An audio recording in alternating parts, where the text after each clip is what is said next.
Hey everyone, Tankenstein here. In this video, I'll be reviewing the Su-33. This is a currently 13.0 BR Rank 8 squadron fighter in the Russian Air Force's tech tree. It currently costs up to 580,000 squadron RP, or up to 8,200 Golden Eagles. With that said, in this video, I'll be going over everything that you need to know about this fighter, including its stats, how it plays. I'll go over its strengths and weaknesses, I'll give us some scores in several key areas, and then I'll give my final recommendation on if I feel that this vehicle is worth purchasing or not. With that said, if you like this kind of video, please consider subscribing as I make reviews about the newest War Thunder vehicles all the time, and even review some of the old ones too. But without further ado, let's get into the review. Now to start, I'll place its stat card here on the side of the screen. Important things to know are its large loadout, its turn time, and its iffy rate of climb. Now for how it plays. It is extremely important to start this review off with a disclaimer. The Su-33 is a squadron vehicle, and despite being placed on the same side of the tech tree as the premium vehicles, it totally lacks RP and SL bonuses, and also has RP penalties. This means that outside of grinding for vehicles from rank 7 through a future rank 9 in the Russian air tech tree, this vehicle will receive massive RP penalties of up to 90%. It essentially grinds like a regular tech tree vehicle, so if you're looking to get a premium, this vehicle is not that. But put simply, going back to how this thing plays, the Su-33 is a supersonic missile bus, as it's huge, moves fast, and can carry up to 12 missiles. This allows for an unmatched ability to miss your target with missiles and still do very well in a match because you'll still have plenty left to fire. In a down tier, the Su-33 is at very least on equal terms with its enemies. More likely, it'll be one of the strongest planes in the match, as its powerful missiles and radar are excellent for its BR. More likely though, you'll be in an up tier, where you're going to be outclassed by almost every plane in terms of performance, missiles, and radar, though this is largely due to the prevalence of ARH missiles, which higher BR players tend to lean on a bit too much. The R-27 ERs and ETs can still outperform some ARH missiles in some ways. While it is possible to do well in an up tier, your insufficient number of countermeasures will make it difficult, especially being that you need to guide your R-27 ERs until they hit their target, because they are not active radar homing. Unless the Su-33 receives ARH missiles in the future, which would inevitably result in a large BR increase, up tiers will always be a little bit dicey. Even still, if it did receive such missiles, the Su-33 would be at a performance and a likely radar disadvantage against similar BR foes, barring a substantial restructuring of BRs and or a further BR decompression. Regardless, the Su-33 cannot turn very well, as it is very heavy and bleed speed quickly, so you would be best to stick behind the very front of the line and fire your missiles from safety, guiding them in with your HMD and radar. This is your best role in air battles for the Su-33, as a plane that sits behind the better maneuvering aircraft on your team, allowing for the hypersonic R-27 ER and ETs to take out enemies, with R-73s being used for enemies that happen to get up close. In doing this, I've had more success than I initially anticipated with the Su-33. Now for CAS, the Su-33 is a stinker. Though it can carry up to 6,500 kilograms of ordnance, which is very high, it is currently all unguided weaponry, meaning that you have to get uncomfortably close to enemies in order to reliably damage or destroy them. Now it does have ballistics computers, but at this BR that does not count as guided. Worse still is that the bombs are fairly limited, only going up to 500 kilograms, and if you carry only 500 kilogram bombs, you'll only be able to carry up to 8 of them. Rockets fare worse, as you can only carry those on the outermost wing pylons. In general, unless you have no other options for whatever reason, I would not bring the Su-33 into a ground battle for CAS. Though you should use SPAA for this, the Su-33 could perform air cover very well, but you'll end up putting yourself at the mercy of high BR enemy SPAA, which will likely tear you apart. Basically what this all means is that you should not bring the Su-33 into ground battles. It's a big waste of spawn points in almost every situation. Now with all that said, let's get into its strengths and weaknesses, and first for its strengths. This vehicle has an absolutely gigantic missile payload capacity, being able to carry up to 12 air-to-air missiles in total. Second, speaking of missiles, the Su-33 has access to R-27 ERs and R-27 ETs, both of which are incredibly fast, have good targeting, they have an exceptionally long range, and have great maneuverability. On top of this, you also have access to the closer range R-73, which has IRCCM to stop it from being easily flared away, as well as thrust vectoring, which allows for incredible maneuverability. And if I haven't already mentioned it, the R-27 ET also has IRCCM. Third, this This vehicle features a helmet-mounted display that allows you to target off bore sight and pick radar targets with ease. For the 4th strength, the Su-33 has a very powerful radar that can lock onto and track enemies consistently and at a distance. 5th, this vehicle has an excellent radar warning receiver that shows enemy plane types and missile warnings very accurately. For its 6th strength, the Su-33 has IRST tracking. 7th, it features a very good roll rate when equipped with the new boosters modification. And finally, this vehicle features a powerful 30mm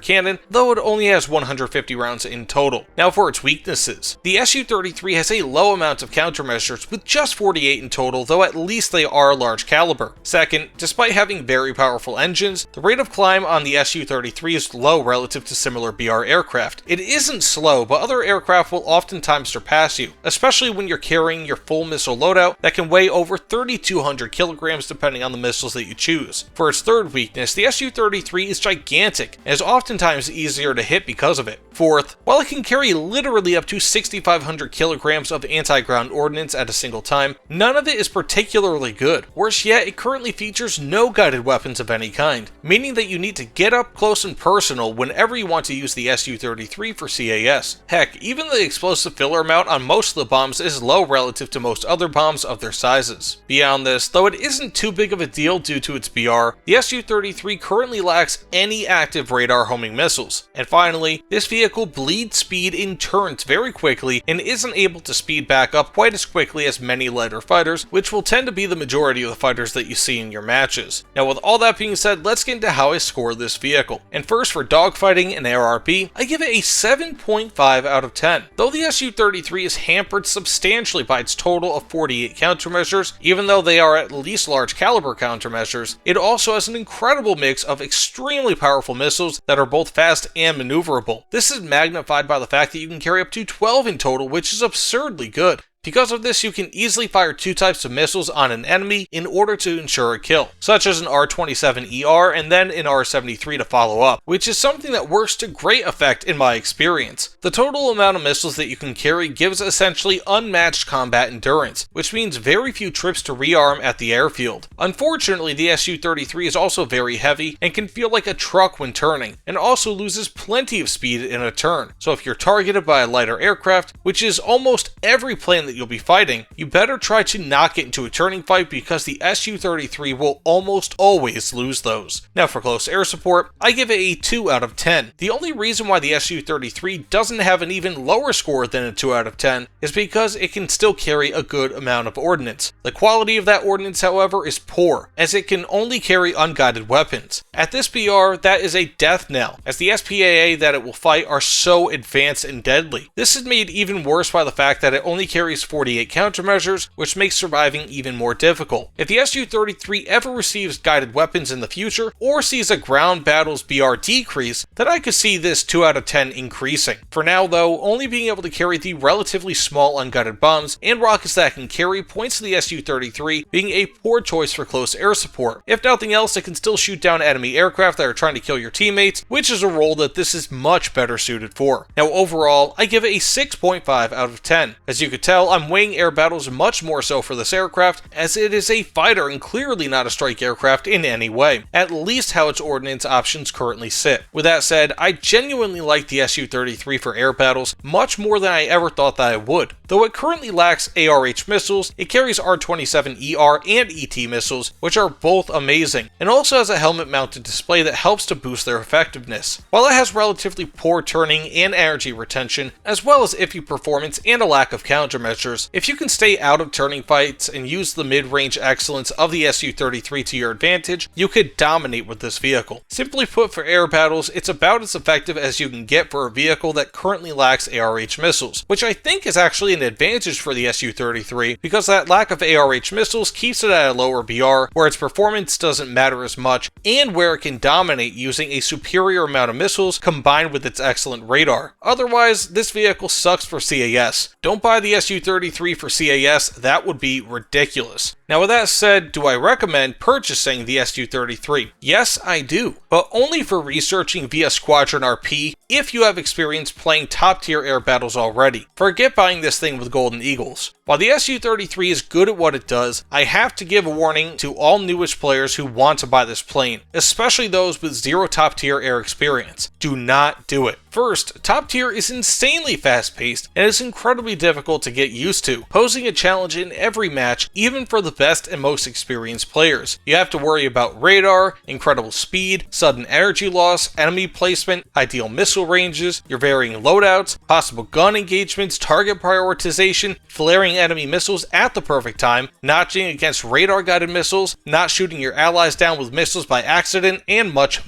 more. Second, squadron vehicles again are not the same as premium vehicles. As stated before, they do not give you premium RP and SL bonuses. What's worse is that they will only allow you to grind out its own rank of vehicles as well as one rank above and one rank below without a massive RP penalty that can be as high as 90% at current. Premium vehicles will allow you to grind the entire tech tree up through a tier above the premium vehicle that you're currently using. If you want more info on this, I have a video about it that I'll try to link below. Long story short, however, the Su-33 is probably the least noob-friendly vehicle currently in War Thunder that you can purchase with either Golden Eagles or even considering pack vehicles as well. It's even worse than the JA-37DI F-21 because at least that vehicle will currently allow you to grind out through the entire Swedish air tech tree and is not a squadron vehicle. That warning aside though, the Su-33 is a supersonic missile bus. Because of how many missiles it can carry, along with its overall size and speed, the Su-33 is essentially like a Soviet jet version of the P-47 in air battles, meaning that it has essentially unmatched combat endurance in War Thunder. Putting that bizarre comparison aside, the Su-33 is a powerful vehicle that I actually really like, and I give it my Tankenstein seal of approval solely for air battles. For close air support, this thing is honestly a dud. With all this aside, I still recommend grinding for this aircraft via Squadron RP if you are experienced in air battles at top tier. Otherwise, learn how to play at top tier, and regardless of who you are, this plane is really not worth purchasing for Golden Eagles. Neither are really any of the Squadron vehicles. Now with that said, thanks so much for watching. If you don't mind, please consider liking this video, commenting on it, let me know what you think of the Su-33 and of course my review on it. And also if you don't mind, consider subscribing, especially if you like this type of content. Either way, thanks again, I'll see you all on the other side. Take care everyone.